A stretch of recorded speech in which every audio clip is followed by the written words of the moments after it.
Welcome back. मैं दोबारा एक और शानदार सीरीज को लेके आ चुका हूँ। इस कहानी में हमारा एमसी ट्रांसमाइग्रेट होकर दूसरी दुनिया में आता है। इस कहानी में लोगों के पास काफी सारी अनोखी पावर्स होती हैं, पर अपने एमसी का टैलेंट काफी ज्यादा कमजोर है। पर उसके पास दूसरी दुनिया की आत्मा है, इसीलिए उसकी अनोखी प्रेजेंस की वजह से वो अपने टैलेंट को इम्प्रूव कर सकता है। इसकी वजह से वो अपनी फैमिली, सिस्टर्स, इवन अकेडमी में भी सबको ही डोमिनेट करता है। और अंत में वो एक पॉइजनस हीलर क्लास को अवेकन करता है, जिसके बाद तो वो मानो आसमान ही छू जाता है। पर ये क्लास तो वो बाद में अवेकन करता है। अभी के लिए तो अपना एमसी काफी ज्यादा कमजोर है। तो चलो अब कहानी को शुरू करते हैं। कहानी की शुरुआत में हमें एक बंदे को दिखाते हैं जो अपने फोन के अंदर हैप्पी बर्थडे का गाना बजा के खुद केक काट के खुद को ही हैप्पी बर्थडे विश करता है। तभी उसे केक का स्वाद पसंद नहीं आता, तो वो सीधा केक को उठा के डस्टबिन में डाल देता है। और उसने फोन पे अपने ही सोशल मीडिया अकाउंट पे अपने ही द्वारा मंगाए गए केक के साथ फोटो खींच के ये पोस्ट डाली थी कि मेरे फ्रेंड का शुक्रिया केक भेजने के लिए। तो जैसा कि तुम सोच ही सकते हो, वो काफी ज्यादा अकेला फील कर रहा है और वो चाहता है कि कोई उसकी परवाह करे। आज उसे बुखार आ रखा है, पर वो सिर्फ इतना ही चाहता था कि कोई उसे विश करे। पर भगवान उसकी इतनी छोटी सी इच्छा को भी पूरी नहीं कर रहे हैं। पर तभी उसकी कुर्सी फिसलती है और वो सीधा पीछे की तरफ ही गिरने लगता है और वहीं उसकी आंखें बंद हो जाती हैं। पर जब उसकी आंखें खुलती हैं तब वो किसी और ही दुनिया में था। चारों तरफ बर्फ ही बर्फ थी। कोई बंदा इसी की तरफ भागते हुए आ रहा था। वो सामने देखता है तो वहां पर कोई तो उसका पीछा कर रहा था। पर तभी वो देखता है कि जो उसका पीछा कर रहा है वो कोई इंसान नहीं बल्कि एक मॉन्स्टर है। तभी वहां एक लड़की आती है जो एक सिंगल अटैक करती है, जिसकी वजह से एक खतरनाक रेड लाइटनिंग आती है, सीधा इस मॉन्स्टर पे गिरती है और सीधा इस मॉन्स्टर को पूरा ही निगल जाती है। ये देख के वो सोचता है क्या मैं ट्रांसमाइग्रेट कर गया हूँ। पर तभी जब वो सामने देखता है तो वहां पर दो संतरे उछलते हुए उसी की तरफ आ रहे थे। वो लड़की हमला करके तुरंत छलांग मार के सीधा उसी के पीछे कूद जाती है। वो एमसी को सावपाई कह के बुलाती है और एकदम से जोर का थप्पड़ा मारती है। फिर चिल्लाती है, तू इस दूसरे डायमेंशन वर्ल्ड में ऐसे क्यों हर जगह भागता जा रहा है? क्या तू मौत की तलाश में है? इसकी वजह से एमसी दूर ही उड़ता जाता है और तुम देख ही सकते हो कि इस लड़की की ताकत सच में जबरदस्त है। पर इस थप्पड़े की वजह से एमसी को इस बॉडी के ओनर की याददाश्त मिलने लगती है। उसे पता चलता है कि एक ऐसी दुनिया है जहां पर डायमेंशनल गेट्स अक्सर ओपन होते रहते हैं। इन डायमेंशनल गेट्स के अंदर होती हैं काफी सारी डायमेंशनल रिलम्स जो हर तरह के फैंटास्टिकल क्रिएचर्स से भरी पड़ी रहती हैं। पर इन डायमेंशनल गेट्स के साथ साथ इस दुनिया में आई थी एक और अदरवर्ल्डली पावर जिसे स्टार फोर्स कहते हैं। बस कुछ रेयर बंदों के पास ही ऐसी पावर होती है जो मेंटल फोर्स को सेंस कर पाते हैं, तभी जाके वो जाने माने अवेकनर्स की फोर्स का एक हिस्सा बनने के लिए पहला कदम उठा सकते हैं। एक अवेकनर की पहचान उसके स्टार फोर्स से होती है। इसके अंदर जितने ज्यादा स्टार स्लॉट्स होते हैं उतना ही ज्यादा एक अवेकनर का पोटेंशियल होता है। और रही बात हमारे एमसी जियांग श्याओपाई की, इसके पेरेंट्स अवेकनर्स थे तो उनके जीन्स की वजह से ये अवेकन तो कर जाता है, पर इसका टैलेंट काफी ज्यादा ही बुरा था। इसके स्टार मैप में बस 9 स्लॉट्स हैं। इसके साथ अगर इसकी सिस्टर का कंपैरिजन किया जाए तो इनके अंदर जमीन आसमान का अंतर है। इसके स्टार मैप में पूरे 30 स्लॉट्स हैं। इसके साथ इसकी दोस्त भी है जिसके पास भी इतना ही शानदार टैलेंट है, पूरे 28 स्लॉट्स। क्योंकि हमारे एमसी की पावर काफी ज्यादा कम है, इसीलिए ये दोनों ही अक्सर इसको ट्रेनिंग के लिए डायमेंशनल वर्ल्ड्स में ले जाते रहते हैं। और ऐसी ही एक ट्रेनिंग के दौरान अपना एमसी भी ट्रांसमाइग्रेट होकर इसकी बॉडी में आ चुका है। तभी उसे याद आता है कि यहाँ पर अभी 2 मॉन्स्टर थे। एक मॉन्स्टर को तो इसने मार दिया, पर दूसरा वो बगल में ऐसे ही इन लोगों के ऊपर हमला करने के लिए आ रहा था। तो एमसी चिल्लाता है बच के, और एकदम से अपने आप को इस मॉन्स्टर के सामने कर देता है। पर उसकी पावरफुल सिस्टर इंस्टेंटली रिएक्ट करती है। वो एक हाथ से एमसी को पकड़ के अपने पीछे खिसका देती है और अपनी अवेकनिंग स्किल वाइल्ड गेल का इस्तेमाल करते हुए इस मॉन्स्टर को अपने आप से दूर कर देती है और अपने भाई को प्रोटेक्ट करने लगती है। उसकी दोस्त श्याओइन भी खतरा सेंस कर लेती है और वो भी इंस्टेंटली रिएक्ट करते हुए स्कॉर्चिंग फ्लेम स्किल का इस्तेमाल करते हुए उस मॉन्स्टर पे हमला कर देती है। पर सरप्राइजिंगली वो मॉन्स्टर इसके अटैक को एक ही हाथ से रोक लेता है। तो लड़की भी सीरियस हो जाती है और अपने अटैक की डायरेक्शन को चेंज करते हुए सीधा उसकी गर्दन पे ही हमला कर देती है, जिसकी वजह से एक ही हमले वो मॉन्स्टर मारा जाता है। दूसरी तरफ हमारा एमसी जो संतरों की प्रोटेक्शन में बैठा है वो सोचता है वाओ, एक ही हमले में इतना बड़ा मॉन्स्टर, तो ये है अवेकनर्स की ट्रू पावर। तभी श्याओइन अपनी दोस्त को हाथ से पकड़ते हुए अपनी तरफ खींचने लगती है और कहती है कि चलो अब यहाँ से चलते हैं, खून की बदबू से और भी मॉन्स्टर्स यहाँ अट्रैक्ट हो जाएंगे। और मैं तुम लोगों को बता दूं, यहाँ पर जो एमसी की बहन है वो एमसी की हाफ सिस्टर है, और जो इसकी दोस्त है वो अपने एमसी की हाफ सिस्टर के लिए कुछ ज्यादा ही पॉजेसिव है। और वैसे एमसी का पूरा नाम है जियांग श्याओपाई, पर अब से मैं उसको श्याओपाई ही कह के बुलाऊंगा। श्याओइन आगे बढ़ते हुए कहती है कि चलो जल्दी से इस मॉन्स्टर की स्टार कोर निकालते हैं और यहाँ से निकलते हैं। तो श्याओपाई सोचता है कि मेरी मेमोरीज के अकॉर्डिंग ये स्टार कोर मॉन्स्टर्स की बॉडी के अंदर प्रोड्यूस होती हैं और इन स्टार कोर्स के अंदर उन मॉन्स्टर्स की सारी एबिलिटीज होती हैं। और जब कोई बंदा इस स्टार कोर को एब्जॉर्व करता है तो उसके पास एक मौका होता है कि इस स्टार कोर के अंदर की एक स्किल को वो एब्जॉर्व कर पाए। एमसी की सिस्टर और उसकी दोस्त ने भी जिन एबिलिटीज का भी इस्तेमाल किया वो भी इन्हें स्टार कोर से ही मिली हैं। तुम्हारे स्टार चार्ट में जितनी ज्यादा स्लॉट्स होंगे तुम उतनी ही ज्यादा स्किल्स को एब्जॉर्व कर सकते हो। फिर श्याओइन आगे बढ़ते हुए उस मॉन्स्टर के अंदर से कोर निकालने लगती है और वो एमसी से कहती है कि चलो अब मैं तुम्हें सिखाती हूँ कि किसी मॉन्स्टर ने कोई कोर प्रोड्यूस की है कि नहीं, ये कैसे पता तुरंत लगाया जाता है। अगर तुम अपने बेसिक एग्जाम्स में दोबारा फेल नहीं होना चाहते हो तो ध्यान से देखो। इससे फर्क नहीं पड़ता कि ये एलियन मॉन्स्टर्स किस तरह के हैं, इनके अंदर की स्टार कोर्स जिन्हें स्टार बीट्स भी कहा जाता है वो एक ही जगह पर होती हैं। तो एमसी हिचकिचाते हुए बताता है कि उसके दिमाग के अंदर, तो ये लड़की कहती है नॉट बैड, तुम्हें इतना तो पता है। और रही बात इस जाओकाई मॉन्स्टर की, तो इसकी स्कल काफी ज्यादा हार्ड होती है। इसके अंदर से स्टार कोर निकालने के लिए तुम्हें किसी शार्प टूल का इस्तेमाल करना पड़ेगा। पहले एक सही एंगल देखो और एकदम से पूरे फोर्स के साथ इसको तोड़ दो, फिर उसका दिमाग खोलो और उसके अंदर हाथ डाल के फिर उसके दिमाग के अंदर जाओ और साइबरलम ब्रेन सिस्टम, और इसी के आसपास मिल जाएगी। हमारी किस्मत खराब है, इस मॉन्स्टर के अंदर कोई कोर नहीं है। फिर वो चिल्लाते हुए शाओपाई की तरफ चाकू करती है और कहती है कि जाओ अब दूसरे मॉन्स्टर के अंदर तुम चेक करो। तो एमसी के पास भी कोई चॉइस तो नहीं थी, वो उसके हाथ से चाकू लेता है और मनी मन सोचता है कि मैंने अपनी 25 साल की उम्र में अभी तक कोई मछली भी नहीं काटी और अब मुझे एक ब्रेन खोदना पड़ेगा। पर ये दुनिया कितनी ज्यादा खतरनाक है, मैं तो शुरुआत में ऑलमोस्ट मर ही गया था। अगर मैं ये एक्सेप्ट नहीं करूंगा तो मैं तो यहाँ सर्वाइव भी नहीं कर पाऊंगा। तो पूरी दम लगा के अपने चाकू से उस मॉन्स्टर की स्कल पे हमला करता है। चारों तरफ खून फैलने लग जाता है और अगले ही पल वो खुद ही उल्टी करने लगता है। तो शाइन खुद जाके उस मॉन्स्टर के अंदर चेक करती है और बताती है कि इन दोनों मॉन्स्टर के अंदर कोई भी कोर नहीं मिली। स्टार कोर्स काफी ज्यादा रेयर होती हैं और इनके अंदर से स्किल्स पाना काफी ज्यादा डिफिकल्ट। यहाँ कुछ लोग तो ऐसे भी होते हैं जो पूरी जिंदगी मेहनत करते रहते हैं, उसके बावजूद उन्हें कोई स्टार स्किल नहीं मिल पाती। इसीलिए एक अवेकेंड पर्सन को सिर्फ टैलेंट ही नहीं बल्कि गुड लक की भी जरूरत होती है। तो शाओपाई कहता है हाँ समझ गया। तभी उसकी बहन कहती है शाओपाई क्या तुम ठीक हो? और वो मनी मन सोच रही थी कि क्या ये बस मेरी मिसअंडरस्टैंडिंग है। अभी ये अचानक से शाओपाई काफी ज्यादा समझदार लगने लगा है, क्या ये उस थप्पड़े की वजह से तो नहीं था?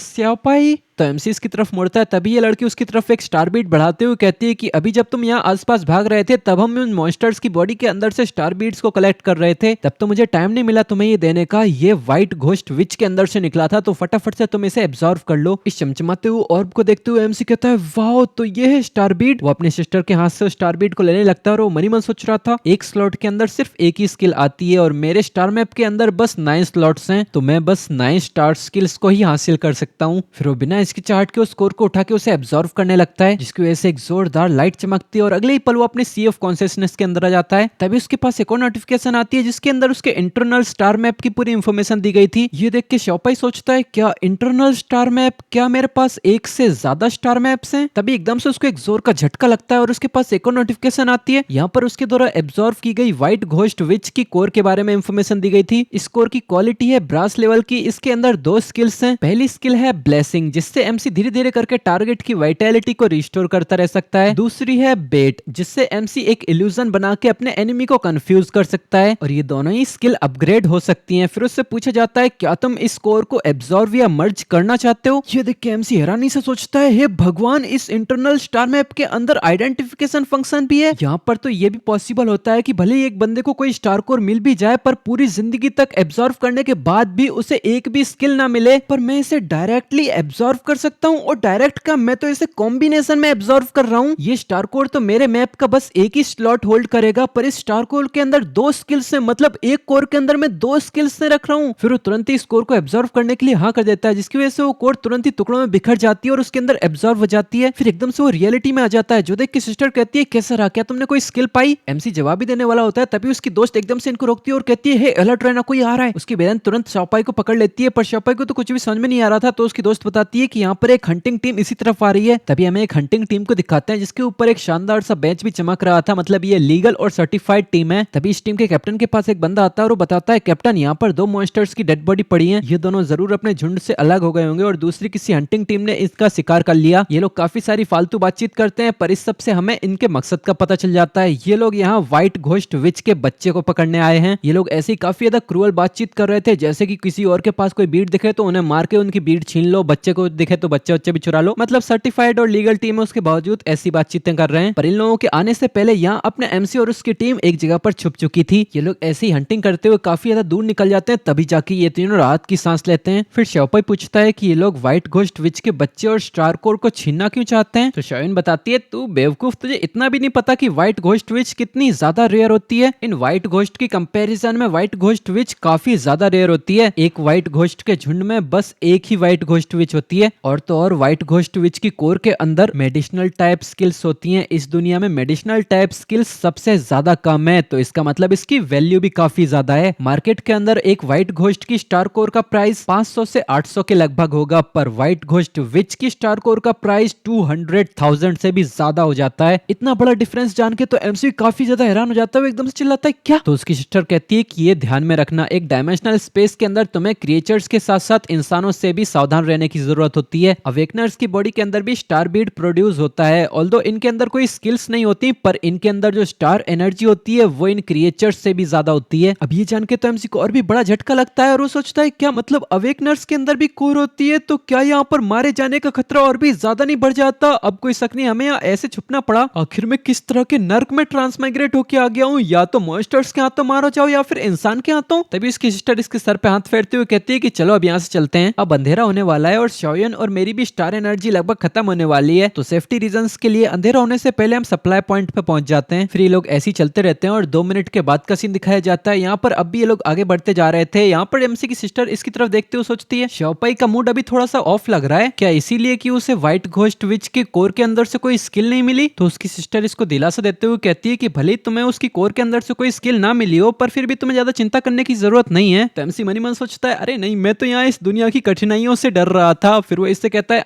एक्चुअली मैं, तभी वो सामने कुछ देख के एकदम से रुक जाता है, क्योंकि उसके सामने थे दर्जन से भी ज्यादा व्हाइट घोस्ट, जिन्हें देख के शाओयन भी फाइटिंग के लिए तैयार हो जाती है। और इसकी सिस्टर बताती है कि यहाँ पर इतना बड़ा व्हाइट घोस्ट का झुंड कभी नहीं होता, मतलब जरूर यहाँ पर कोई व्हाइट घोस्ट विच भी है। इन्हें देख के अब एमसी घबराने लग जाता है और वो इन लोगों पे चिल्लाता है क्या तुम लोगों ने नहीं कहा था कि ये काफी ज्यादा रेयर होती है। तभी ये पूरा का पूरा झुंड इन लोगों पर हमला करने के लिए आ जाता है, जो देख के शाओयन भी अपनी तलवार के ऊपर बर्निंग फ्लेम नाम की स्किल लगा के इनके ऊपर हमला करने लगती है। एमसी की बहन भी वाइल्ड विंड का इस्तेमाल करते हुए एमसी को प्रोटेक्ट करने लगती है। फिर एकदम से अपना हाथ ऊपर उठा के शैटर स्काई नाम की स्किल का इस्तेमाल करती है, जिससे उसकी बॉडी से काफी खतरनाक रेड कलर का ऑरा निकलने लगता है, जिसकी वजह से ये लड़की स्लैश मारते हुए काफी सारे मॉन्स्टर्स को दूर फेंक देती है। पर तभी एक मॉन्स्टर यहाँ अपने खतरनाक पंजों के साथ एमसी की तरफ हमला करने के लिए आ जाता है, पर ये लड़की उसे नोटिस कर लेती है और एकदम से एमसी के सामने आ जाती है, जिसकी वजह से उस मॉन्स्टर का हमला इसको ही लगता है और उसके कंधे पे एक घाव बन जाता है। पर इस घाव के बावजूद वो शाओपाई को लेके एकदम से यहाँ से दूर कूद जाती है। ये देख शाओयन चिल्लाती है शुए शुए। इधर हमारा एमसी भी नीचे गिरने के बाद धीरे धीरे करके उठता है। उसके बगल में उसकी बहन पड़ी हुई थी, जिसके अंदर से काफी ज्यादा खून वगैरह निकल रहा था, जो देख के एमसी चिल्लाता है हन जियांग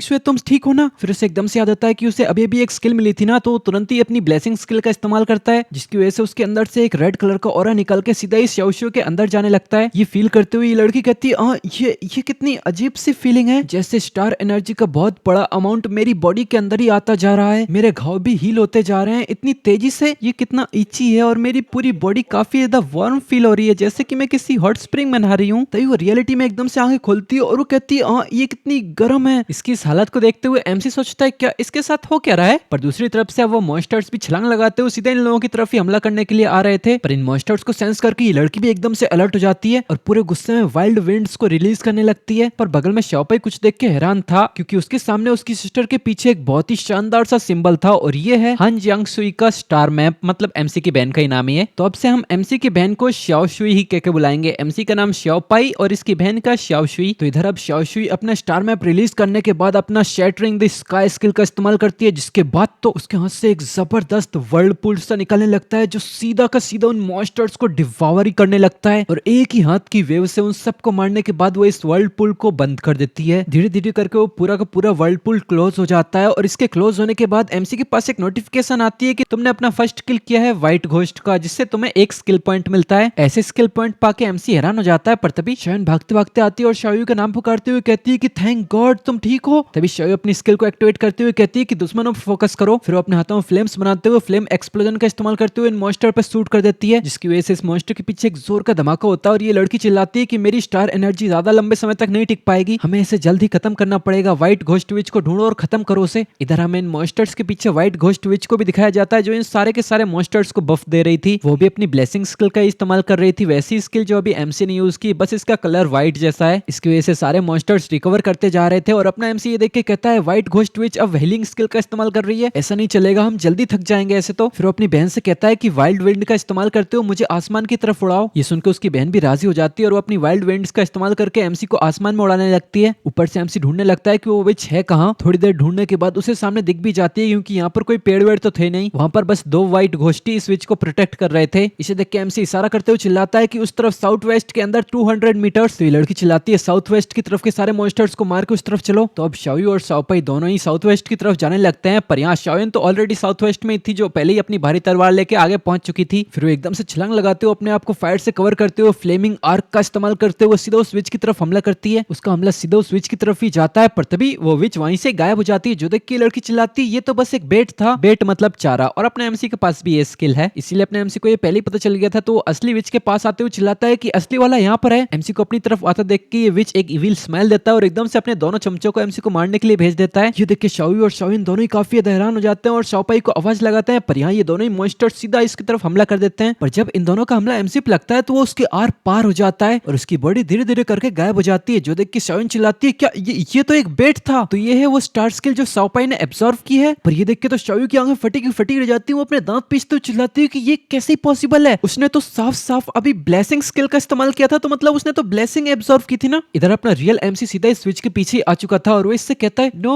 वे, एक्चुअली तुम ये सोच रहे थे कि बस यहाँ तुम ही बेट का इस्तेमाल कर सकते हो। पर पीछे से एमसी की आवाज सुन के ये बंदा कंफ्यूज हो जाता है, वो हैरानी से पीछे मुड़ के देखता है, पर इतने में अपना एमसी सीधा अपना डैगर इसकी छाती में घुसा देता है। इसकी वजह से उसके पास नोटिफिकेशन आती है कि तुमने व्हाइट घोस्ट विच को पहली बार मारा है, इसकी वजह से एक स्किल पॉइंट्स मिला है तुम्हें। एक और नोटिफिकेशन आती है कि तुमने एक बेसिक स्किल को अनलॉक कर लिया है, डैगर मास्टरी। अब इन मॉन्स्टर्स के सामने उनका लीडर मारा जाता है और इधर अपना एमसी डैगर लेके घबराते हुए इन लोगों की तरफ ही देख रहा होता है। ये मॉन्स्टर्स भी गुस्से में एमसी की तरफ देखते हैं, फिर एकदम से दुम दबा के भाग जाते हैं। ये देख के एमसी भी राहत की सांस लेता है, पर तभी पीछे से कोई इसको आवाज लगाता है शाओपाई। हमें दिखाते हैं ये उसकी बहन और उसकी दोस्त थी जो उसकी चिंता कर रहे थे। तभी उसकी बहन पहले आगे आते हुए कहती है शाओपाई मेरे ख्याल से तुम्हें कुछ एक्सप्लेन करना चाहिए, है ना। ये देख के एमसी भी अपना सर झुका लेता है, फिर इस मॉन्स्टर की डेड बॉडी की तरफ देखते हुए कहता है क्या पहले हम कोई सेफ जगह ढूंढ लें, उसके बाद में एक्सप्लेन नहीं कर सकता। तो अब ये लोग अब सेफ जगह ढूंढने लगते हैं और अपना सीन चेंज होता है। थोड़ी देर के बाद ये लोग अपनी कैंप फायर वगैरह जला लेते हैं, सभी लोग बढ़िया सा नाश्ता वास्ता बना के बातचीत कर रहे थे। तो अब एमसी ने सब कुछ यहाँ इन लोगों को बता दिया है। उसकी बहन ये सुन के कहती है एक स्लॉट के अंदर दो स्किल्स और उनमें से एक सबसे ज्यादा रेयरेस्ट टाइप वाली है। वो देखने से काफी उदास लग रही थी। ये देखते हुए अपना एमसी सोचता है कि ये ऐसे क्यों रिएक्ट कर रही है, क्या इसे खुश नहीं होना चाहिए था। तभी शायोन एमसी से कहती है कि क्या तुम्हें पता भी है कि तुम्हारा एक मेडिसिनल टाइप अवेकनर बनने का मतलब क्या है। यहाँ अवेकनिंग टाइप्स काफी ज्यादा मैटर करते हैं। यहाँ कोई बंदा अगर एक लो रैंकिंग मेडिसिनल टाइप स्किल को भी लर्न कर लेता है तो भी बाद में उसके हाई रैंकिंग टेक्निक्स को लर्न करने के चांसेस भी काफी ज्यादा इंक्रीज हो जाते हैं। और तुम्हारी सिस्टर और मेरे जैसे वायलेंट टाइप अवेकनर्स, हमारे पास काफी सारी फाइटिंग स्किल्स हैं, पर हम कितने ही ज्यादा टैलेंटेड क्यों ना हो, पर हम कभी भी मेडिसिनल टाइप स्किल्स को लर्न नहीं कर पाएंगे। 100 अवेकनर्स में से भी शायद सिर्फ एक ही बंदा मेडिसिनल टाइप स्किल को अवेकन कर सकता है, और कभी कभार तो 100 में से एक भी नहीं कर पाता। इससे ही तुम समझ सकते हो कि मेडिसिनल टाइप स्किल कितनी ज्यादा रेयर होती हैं। ये देख के एमसी मनी मन सोच रहा था क्या ये बढ़िया चीज नहीं है। फिर वो एकदम फनी शक्ल बनाते हुए कहता है तो क्या इसका मतलब मैं कोई कमोडिटी बन जाऊंगा। वो मजाकिया टोन में कहता है कि क्या मैं सब लोगों के लिए एक टूल ही बन के रह जाऊंगा। तो उसकी सिस्टर थोड़ी उदास होते हुए कहती है हाँ तुम सही समझ रहे हो, नेशनल रेगुलेशंस के अनुसार हर फील्ड टीम के पास 4 मेंबर्स होना जरूरी है, और सभी लोग चाहते हैं कि उनकी टीम में एक मेडिसिनल टाइप अवेकनर हो ही, उनसे ही एक टीम की एंड्योरेंस और सर्वाइवेबिलिटी इंक्रीज होती है। भले ही उस अवेकनर के पास पूरे स्टार मैप में सिर्फ एक ही मेडिसिनल स्किल ही क्यों ना हो, फिर भी सभी लोग उसे अपनी टीम में लाना चाहेंगे। अभी तो एमसी मजाक मजाक में कह रहा था कि मैं कोई टूल बन जाऊंगा, पर उसे नहीं पता था कि ये सब कुछ इतना ज्यादा सीरियस होगा। ये देख के वो भी बहुत ज्यादा हैरान हो गया था। फिर वो थोड़ा हिचकिचाते हुए कहता है तो क्या तुम मेरी चिंता कर रही हो, पर तुम्हें तो पता ही है ना कि मेरा एप्टीट्यूड ज्यादा हाई नहीं है और मेरे स्टार स्लॉट्स भी कितने ज्यादा कम है, फिर भी मैं एक मेडिसिनल टाइप अवेकनर बन गया हूँ। और यहाँ मेडिसिनल टाइप अवेकनर इतने ज्यादा कम होते हैं कि मेरे इस घटिया से एप्टीट्यूड के बावजूद ये ऑर्गेनाइजेशंस मुझे तब भी अपनी तरफ घसीटते हुए लेके जाएंगे और एक टूल की तरह इस्तेमाल करेंगे और बड़ी बड़ी टीम्स के साथ मुझे भेजते हुए खतरनाक मिशंस में भेजेंगे। मैं सही कह रहा हूँ ना। तो यहाँ उसकी सिस्टर भी हाँ करती है। फिर वो अपने दांत पीसते हुए कहती है कि अब हम जब वापस जाएंगे तो तू नॉर्मली अपनी स्कूल को अटेंड करेगा और ग्रेजुएशन के बाद तू एक हॉस्पिटल में डॉक्टर बनेगा, समझा ना। जो सुन के हमसे चिल्लाता है क्या, उसका तो सारा कॉन्फिडेंस खत्म हो गया था और वो मनी में सोचता है क्या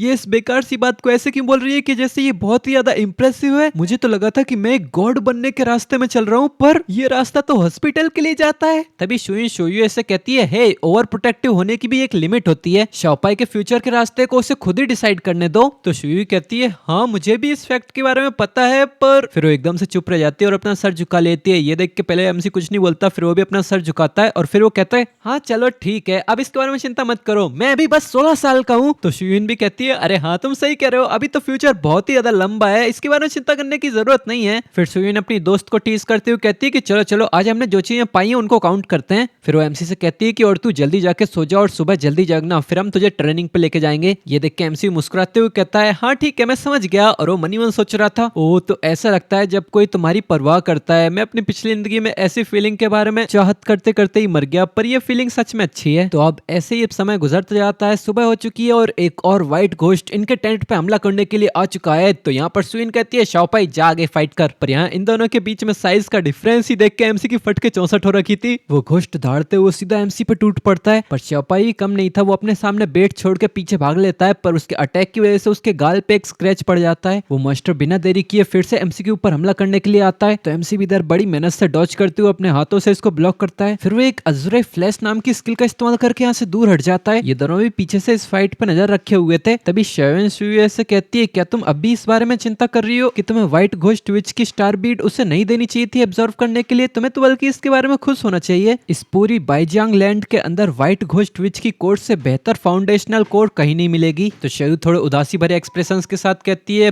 पर शाओपाई के पास बस 9 स्लॉट्स ही हैं। तो शाइन कहती है कि मुझे पता है कि तुम उसके पूरे 9 स्लॉट्स को जल्द से जल्द एडवांस स्किल्स से भरना चाहती हो, पर हमें इसकी कॉस्ट इफेक्टिवनेस और प्रैक्टिकलिटी भी देखनी पड़ेगी। अगले कुछ सालों तक इसका सामना इन व्हाइट घोस्ट डायमेंशनल क्रिएचर्स से ही होगा। हम इन व्हाइट घोस्ट क्रिएचर्स की कोर का इस्तेमाल करके इसकी स्टार एनर्जी की अपर लिमिट को इंक्रीज करवा सकते हैं। इधर एमसी में बताता है कि सुबह सुबह शुए ने मुझे एक ऑर्डिनरी व्हाइट घोस्ट की स्टार कोर दी। उस कोर के अंदर भी 2 स्किल्स थी, पहली थी ये अज़ुरे फ्लैश और दूसरी थी इंड्योरेंस। अज़ुरे फ्लैश से एमसी पावरफुल स्ट्राइक मार सकता है, हमलों को ब्लॉक कर सकता है, हमले से हल्का नॉकबैक पड़ता है और एक दायरे में उसका डैमेज भी इंक्रीज हो जाता है। ये बस ब्रॉन्ज क्वालिटी की स्किल है और इसे भी अपग्रेड किया जा सकता है। और दूसरी है एंड्योरेंस, ये एक पैसिव स्किल है जो उसके डिफेंस को थोड़ा सा इंक्रीज कर देती है। ये स्किल भी अपग्रेड हो सकती है। फिर अपना एमसी देखता है कि इन स्किल्स को अपग्रेड कैसे किया जाता है और इस स्किल पॉइंट का क्या यूज है। वहां से पता चलता है कि अपनी कल्टीवेशन से इन स्किल पॉइंट से और सेम कैटेगरी की कोर्स को एब्जॉर्व करने से इन स्किल्स को अपग्रेड किया जा सकता है। पर उसे पता था कि इस पूरी दुनिया में एक कॉमन रूल है, एक बार कोई स्टार स्किल उसके स्टार स्लॉट के अंदर चली गई तो उसके बाद ना उसे अपग्रेड किया जा सकता है ना उसे इरेज किया जा सकता है, वो वहीं की वहीं फिक्स रहती है। पर मेरी स्किल्स यहाँ इनडिफिनिटली इवॉल्व हो सकती हैं। फिर वो अपनी सारी स्किल्स को चेक करता है जहां पर उसके सिर्फ 2 ही स्लॉट्स गिरे हैं और इन 2 के अंदर उसके पास 4 स्किल्स हैं, 3 एक्टिव स्किल्स और 1 पैसिव। फिर वो स्किल्स को अपग्रेड करने की कंडीशंस में देखता है तो वहां उसे पता चलता है अभी अभी मिली हुई ब्राउन स्किल्स को अपग्रेड करने के लिए बस मुझे सेम कैटेगरी की 10 कोर्स चाहिए होंगी, पर सिल्वर से गोल्ड टियर तक पहुंचाने के लिए मुझे 100 ब्राउन टियर की कोर्स चाहिए होंगी और या फिर 10 इनहेंस सिल्वर टियर की कोर्स। पर ये अपग्रेड सच में वर्थ इट होगा। एक ब्राउन स्किल भी अगर गोल्ड टियर तक पहुंच जाती है तो वो कंप्लीटली बदल ही जाती है। फिर हमें दिखाते हैं वो 10 ब्राउन टियर की कोर्स को एब्जॉर्व करता है, जिसकी वजह से उसकी अज़ुरे फ्लैश और एंड्योरेंस ब्राउन से सिल्वर टियर तक पहुंच जाती है और वो तुरंत ही अपनी इस नई पावर का इस्तेमाल करते हुए एक व्हाइट घोस्ट को एक ही पंच में उड़ा फेंकता है। पर ये सब कुछ सुयुन और शुए ने भी देख लिया था, तो अब इसके लिए और भी ज्यादा चिंता करने लगते हैं। तो शुए पीछे चिल्लाती है अब ये क्या था? तो फिर से एमसी इन लोगों को सब कुछ सच सच बता देता है कि मेरी कोर्स में से जो मेरी स्किल्स हैं वो इवॉल्व हो सकती हैं, क्योंकि उसे पता था कि मेरी स्किल्स इवॉल्व हो सकती हैं। ये फैक्ट ज्यादा समय तक छुपा नहीं रहने वाला और वो इन दोनों के ऊपर वैसे भी पूरा भरोसा करता था, इसीलिए उसने सब कुछ सच सच बता दिया। पर वो कोई बेवकूफ नहीं था, इसीलिए उसने सिस्टम के बारे में कुछ नहीं बताया था। पर एमसी की बातें सुन के इन दोनों के ही बहुत जोर का सदमा लगता है। तभी शुए एमसी से कहती है शाओपाई मुझे माफ कर दो। ये सुन के एमसी कंफ्यूज जाता है। तभी वो लड़की कहती है कि मुझे ही तुमसे छुपाना नहीं चाहिए था। पर ये सुन के एमसी और भी ज्यादा कंफ्यूज होने लगता है। तभी शुए हिचकिचाते हुए कहती है एक शटर स्काई नाम की कोर ओरिजिनली हमारे पेरेंट्स ने तुम्हारे लिए छोड़ी थी। जो सुन के एमसी कहता है क्या वो वाली स्किल जो सीधे ही मॉन्स्टर्स को निगल सकती है? इसके लिए तुम्हें कुछ माफी मांगने की जरूरत नहीं है, हम दोनों ही उनके बच्चे हैं, तो इसके लिए ज्यादा कुछ फर्क नहीं पड़ता कौन यूज कर रहा है इसका। और वैसे भी तुम्हारा टैलेंट तो मुझसे कई ज्यादा बेहतर है, ये तो डेफिनेटली बेहतर है कि तुम उसका इस्तेमाल कर रही हो। और मेरी क्वालिफिकेशन के साथ तो अगर वो मुझे मिल भी जाती तब भी मैं उसे उस समय ऑब्जर्व नहीं कर पाता। तो शायू अपनी गर्दन हिलाते हुए कहती है नहीं, इन 2 दिनों में तुमने 2 स्टार कोर्स को ऑब्जर्व किया, व्हाइट घोस्ट विच और व्हाइट घोस्ट की, और दोनों ही डुअल स्किल्स हैं और उनकी तुम क्वालिटी भी इंक्रीज कर सकते हो। वो रिग्रेट करते हुए कहती है कि तुम डेफिनेटली गोल्ड टियर की कोर को भी ऑब्जर्व कर पाते। ये सुन के एमसी का चेहरा बिगड़ने लगता है और वो कहता है क्या तुम मेरी इतनी ज्यादा तारीफ में करना बंद करोगी? सबसे पहले तो स्टार एनर्जी का लेवल स्टार स्किल की क्वालिटी एब्जॉर्प्शन पे लिमिट लगा देती है। मतलब मेरी पहली वाली कंडीशंस में तो मैं कभी भी गोल्ड टियर की कोर की एनर्जी बर्दाश्त नहीं कर पाता, जिससे उस कोर से स्किल पाने के चांसेस तो काफी ज्यादा लो हो जाते हैं। सभी लोग तुम्हारी तरह टैलेंटेड नहीं होते। नॉर्मल सिचुएशंस में मेरे जैसा स्टार डस्ट अवेकनर कभी भी गोल्ड क्वालिटी की स्किल को एब्जॉर्व नहीं कर पाएगा। जाएगा, और दूसरा अगर मुझे वो स्किल मिल भी जाती तो मैं कभी उसका इस्तेमाल ही नहीं कर पाता क्योंकि मेरे पास उतनी ज्यादा एनर्जी ही नहीं है। मैंने अभी अभी बस सिल्वर क्वालिटी की अज़ुरे फ्लैश स्किल का इस्तेमाल किया और उसने डायरेक्टली मेरी आधी स्पिरिचुअल एनर्जी खत्म कर दी। अगर मैं वहाँ सेटर स्काई को एब्जॉर्व कर लेता तो फाइट में मैं जब भी उसका इस्तेमाल करता उसके बाद तुरंत ही मेरी सारी एनर्जी खत्म हो जाती, फिर तो मैं बस मरने का इंतजार ही कर पाता। और मैं पहले काफी ज्यादा बेवकूफ भी था, अगर वो गोल्ड टियर की कोर मुझे मिली होती तो मैं सच में उसकी बर्बादी ही करता। एमसी की बातें सुन के सुयुन आराम से इसको बस देखते रह जाते हैं बिना कुछ बोले। तो एमसी एकदम शांत एक्सप्रेशन के साथ कहता है, चिंता मत करो, तुमने जो कुछ भी किया एकदम सही किया। पर ये बातें सुन के शायु काफी ज्यादा इमोशनल होने लग जाती है, इवन उसकी आंखों से आंसू आने लग जाते हैं और वो कहती है शोपाई। तभी एमसी अपनी तारीफ करते हुए कहता है कि तुम लोग हमेशा कहते हो कि मैं कितना डम हूं, पर तुम लोगों को तो बेसिक कॉमन सेंस के बारे में भी नहीं पता। मैं शाओपाई एक्सट्रीमली इंटेलिजेंट एंड क्लेवर हूं। ये सुन के शायु के सारे इमोशनल सेंस खत्म हो जाते हैं। तो शायु ने इसको गले लगाते हुए कहती है, गुड बॉय, तू सच में सेंसिबल है। वैसे तेरी स्टार स्किल्स इंप्रूव हो सकती हैं, क्या इसकी कोई लिमिट है और इसकी क्या कंडीशंस हैं? तो एमसी बताता है कि सिमिलर टीयर की स्टार बीड्स को एब्जॉर्व करने से इंप्रूव हो सकती है और ट्रेनिंग से भी इंप्रूव हो सकती है, पर मुझे अभी तक इसकी अपर लिमिट के बारे में कुछ पता नहीं चला। शायद मेरी स्टार एनर्जी इसे जानने के लिए काफी नहीं है। तो शायन कहती है कि लगता है तुम्हें और भी ज्यादा ताकतवर होने की जरूरत है, वरना भले ही तुम इन स्किल्स को इवॉल्व भी कर लो तब भी तुम्हारी एनर्जी इनके लिए काफी नहीं होगी और तुम एक स्किल को सिर्फ एक ही बार इस्तेमाल कर पाओगे। ये तो बड़े शर्म की बात है। मैं ओरिजिनली सोच रही थी कि मैं तुम्हारी मदद करूं तुम्हारी स्टार स्किल्स को अपग्रेड करने के लिए। तो एमसी सोचता है, और ये तो लगता है कोई अमीर लड़की है। तभी ये लड़की कहती है,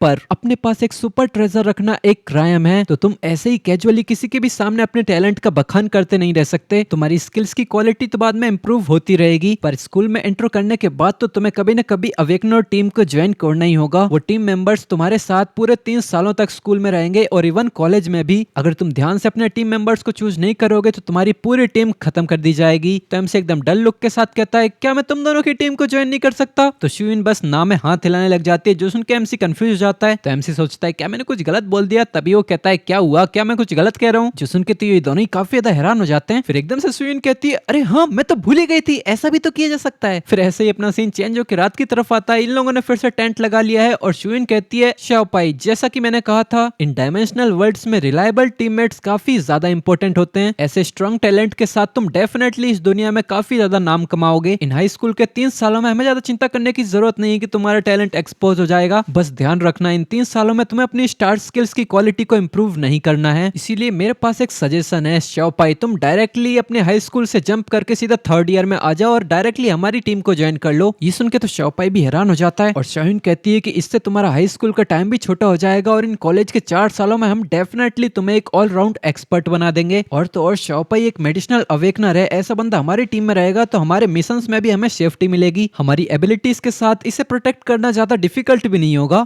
एटलीस्ट कॉलेज की ग्रेजुएशन के साथ हम उसकी स्ट्रॉन्गेस्ट बैकिंग होंगे। तो शायु कहती है कि शायन सही कह रही है, पर अगर ऐसा है तो ये बेहतर होगा कि हम तुम्हारी मेडिसिनल स्किल ब्लेसिंग को सिल्वर टियर तक अपग्रेड करवा दें। इससे सब लोगों को तो यही पता चलेगा कि तुम्हारी ब्लेसिंग स्किल सिल्वर टियर की है। तो शायन भी फुल अमीर सीईओ वाली एटीट्यूड में कहती है, हाँ तुम सही कह रही हो, एक व्हाइट घोस्ट विच की कोर बस 200,000 की होगी और हमें 10 चाहिए तो बस 2 मिलियन ही तो लगेंगे। इतना पैसा मैं तुम्हारे लिए खर्च कर दूंगी, इससे तुम्हारी स्किल भी सिल्वर टियर तक अपग्रेड हो जाएगी। और ये सुन के एमसी के अंदर भी जोश जागने लगता है और वो मनी में सोचता है, मैं इनको सच में ज्वाइन करना चाहता हूँ। और फिर वो कहता है, अगर ये पॉसिबल है तो ठीक है, तो ये तय रहा, मैं अब तुम लोगों को ज्वाइन करूंगा। और वो मनी मन खुशियां मनाते हुए कहता है, ठीक है, तो अब मैं इन लोगों की टीम का ही हिस्सा हूँ। तभी उससे किसी की आवाज आती है, ये इतना भी आसान नहीं है। ये सुन के एमसी कहता है, हाँ, हमें पता चलता है ये शायून की आवाज है। यहाँ शायून कहती है कि हमारी टीम ऑलरेडी फुल है। ये सुन के एमसी का दिमाग लोड होना ही बंद कर जाता है। फिर वो एकदम से चीखता है, क्या तुम मेरे साथ मजाक कर रही हो? अब इतना सब कुछ डिस्कस करने के बाद तुम कह रही हो कि तुम्हारी टीम पहले से ही मैक्स है? तो शायून कहती है, पहले मेरी बात सुनो, यहाँ हमारी टीम के अंदर एक बंदा है जो शायू के पीछे ही पड़ा है। उसका नाम है गाओ जुनवेई। वो एक मेले अवेकनर है और उसकी स्किल्स भी बढ़िया है, पर वो बहुत सेल्फिश है और उसका कैरेक्टर भी काफी ज्यादा बुरा है। लास्ट टाइम हम नंबर 1 मिडिल स्कूल को रिप्रेजेंट करते हुए कंपटीशन में पार्टिसिपेट कर रहे थे। ये कंपटीशन दूसरे डायमेंशन में हो रहा था, पर हमारा टीममेट काफी ज्यादा अच्छा कर रहा था, जिसकी वजह से इसको जलन होने लगी और इसने लगभग उसे मार ही दिया। वो दोनों ही अच्छी फैमिली से आते थे, इसीलिए वो दोनों अपनी इज्जत बचाना चाहते थे, तो कोई भी अब हार नहीं मार रहा है। और तुम्हारी सिस्टर और मैं यहाँ उनके स्ट्रगल के विक्टिम्स बन रखे हैं। उनके झगड़े अब सुलझ नहीं सकते, इसीलिए अब हमारी हिम्मत नहीं होती कोई और डायमेंशनल मिशंस करने की। तो अब हमारी ये टीम बस नाम की ही रह गई है। एक टीम बिल्डिंग के क्राइटेरिया के हिसाब से तुम्हारी स्ट्रेंथ थोड़ी सी स्ट्रांग हो जाए, फिर तुम इन दोनों में से किसी एक को रिप्लेस करने के लायक हो जाओगे। मैं तो पहले यहाँ सुइयो को इस टीम से दूर ले जाने की सोच रही थी, फिर कमाई के जरिए के लिए सुइयो और मुझे 2 और केपेबल टीममेट्स ढूंढना काफी ज्यादा मुश्किल हो जाएगा। पिछले 2 साल सालों में सेम लेवल्स की सारी टीम्स काफी ज्यादा ग्रो हो चुकी हैं। अब कॉलेज एंट्रेंस एग्जाम आने वाला है तो बहुत ही कम ऐसी टीम्स होंगी जो फिर से अपनी टीम को तोड़ के फिर से रीऑर्गेनाइज कराना चाहेंगी। और मैं हमारे जैसे पावरफुल लोगों की बात कर रही हूँ ना, किसी यूजुअल स्क्वाड मेंबर की। शुई और मेरे जैसे बिग बॉस को देख के तो ऐसी कई सारी लोअर मीडियम टीम्स होंगी जो हम दोनों को अपनी टीम में लाने के लिए कुछ भी कर जाएंगी। पर अगर हम ऐसे ही टीम तोड़ देंगे तो हमें दोनों बड़ी फैमिलीज का प्रेशर एक साथ झेलना पड़ेगा और अंत में तो स्कूल भी उनके गुस्से की वजह से इफेक्ट होगा। आफ्टर ऑल ये कॉलेज एंट्रेंस एग्जाम की रैंकिंग से खेलने के बराबर होगा। और वो बंदा गाओ जिंगचैन, शायरी को इम्प्रेस करने के लिए उसकी मेथड ज्यादा से ज्यादा अब घिनौनी होती जा रही है। मैं तो अब पूरे 1 साल से झेलती आ रही हूँ, पर अब मुझे भी नहीं पता कि मैं कब तक उसे झेल पाऊंगी। तो अब जो भी हो, हम उस गाओ जिंगचैन के साथ तो काम नहीं कर सकते। इसीलिए मैं जितना ज्यादा हो सके उतना ज्यादा टीम को बचाने की ही कोशिश कर रही हूँ। तो एक टीममेट को हम पीछे ही छोड़ जाएंगे और तुम्हें एक डार्क हॉर्स की तरफ पोस्टर पर लगा के गाओ जिंगपेंग को रिप्लेस करते हुए हमारी टीम में ले आएंगे। और रही बात स्कूल की, तो वहां के लिए हम तुम्हारा रास्ता बनाएंगे। डायरेक्टली तुम हाई स्कूल को स्किप करके सीनियर ईयर में आ जाओ। अब इतना सब कुछ सुनने के बाद एमसी थोड़ा सोचने लगता है। ये सब देखते हुए एमसी की बहन भी इसको बड़ी उम्मीदों से देख रही थी। फिर एकदम से वो खड़े होते हुए कहती है, हाँ ये ठीक है, तुम इसके बारे में ज्यादा चिंता मत करो। तभी शुइन कहती है कि ये बच्चा अभी अभी तो थोड़ा सेंसिबल हुआ है, उसे इतना सब कुछ फोर्स करने की वैसे जरूरत नहीं है। तुम तभी अपना एमसी कहता है, मैं इसे ट्राई करना चाहूंगा, ना सिर्फ तुम्हारे लिए और सक्सेसफुली ग्रेजुएट करने के लिए, बल्कि मेरे खुद के लिए, ताकि मैं इस डेंजरस वर्ल्ड में सर्वाइव कर पाऊं। ये सुनकर उसकी सिस्टर भी हैरान हो जाती है और इधर अपना एमसी कहता है, मैं ये ट्राई करना चाहूंगा, नहीं मैं ये कर सकता हूँ, मैं अब तुम्हारी टीम को ज्वाइन करना चाहता हूँ। ये सुनकर उसकी बहन भी काफी ज्यादा खुश हो जाती है और वो इमोशनल होते हुए शाओपाई को देखने लगती है। फिर अपना सीन चेंज होता है 7 डेज लेटर, मतलब कि 1 हफ्ते के बाद। बर्फीली पहाड़ी में काफी ज्यादा स्नो व्हाइट मॉन्स्टर्स की बॉडी पड़ी हुई थी। हमें पता चलता है ये सारे ही अपने एमसी के कारनामे हैं। उसने पूरे व्हाइट घोस्ट की यहाँ लंका लगा रखी है। उसकी डैगर मास्टरी ब्राउन से सिल्वर टियर तक पहुंच चुकी है। उसने 10 से ज्यादा किल कर लिए हैं तो उसे 1 स्किल पॉइंट भी मिलता है। और अपना एमसी मुस्कुराते हुए मन ही मन सोचता है, फाइनली मैंने अकेले के दम पे इतने व्हाइट घोस्ट को मार दिया बिना उनकी मदद लिए। मेरी डैगर मास्टरी भी अपग्रेड हो चुकी है। अब तभी पीछे से शुइन आती है और वो थोड़ा ठंड में ठिठुरते हुए कहती है, हाँ अच्छा किया, अगर तुम्हारे पास स्टार पावर बची है तुम्हें थोड़ा सा गर्म करो। तो अपना एमसी कहता है, ये गर्म करना नहीं होता है, ये मेरा हीलिंग स्किल का इस्तेमाल करना होता है, ब्लेसिंग नाम है इसका। फिर अपनी ब्लेसिंग स्किल का इस्तेमाल करता है जिससे इस लड़की को भी काफी ज्यादा गर्म फील होने लगता है। बस एक ही स्किल में ये लड़की बिल्कुल सेटिस्फाइड नजर आने लगती है और वो कहती है, यह सुपिंगू। हाँ उसने यही बोला था, मुझे नहीं पता इसका मतलब क्या होता है। पर ये आवाज सुन के ये दोनों ही बिल्कुल स्पीचलेस हो जाते हैं और इसको घूरने लगते हैं। तभी शाओयू कहती है, शाओपाई अब भी तुम्हारे स्कूल को शुरू होने में पूरा 1 हफ्ता बाकी है और अब हमें स्नोफील्ड से बाहर निकलना होगा। बाकी बचे हुए टाइम के लिए शायन और मैंने तुम्हारे लिए एक स्पेशल ट्रेनिंग अरेंज की है और हमें तुम्हारे लिए व्हाइट घोस्ट विच की कोर्स को भी कलेक्ट करना है। तो एमसी कहता है, हाँ समझ गया। तभी उसके बगल से किसी की आवाज आती है, ज़ांगकोंगी। और हमें पता चलता है इन तीनों के पीछे से ही किसी की चीखने की आवाजें आ रही थी। ये लोग जब पीछे देखते हैं तो आसमान में कुछ धमाके हो रहे थे। ये धमाका एक तरह का सिग्नल था जिसे शायू पहचान जाती है और बताती है कोई यहाँ पर मदद मांग रहा है। वो लोग हमारे जैसे सेम एरिया में है तो तुरंत अलर्ट हो जाओ। शाओपाई कहता है कि क्या हमें जाके चेकआउट करना चाहिए। तो शायू दांत पीसते हुए बताती है कि ये सिग्नल गन्स इस एरिया के डिफेंडर्स की है। हमारे जैसे ऑर्डिनरी एक्सप्लोरर्स के लिए ये सिग्नल देखने का मतलब ये नहीं है कि किसी को तुम्हारी मदद की जरूरत है, बल्कि इसका मतलब तुम्हारे लिए ये है कि ये काफी ज्यादा डेंजरस है, इस एरिया से दूर रहो।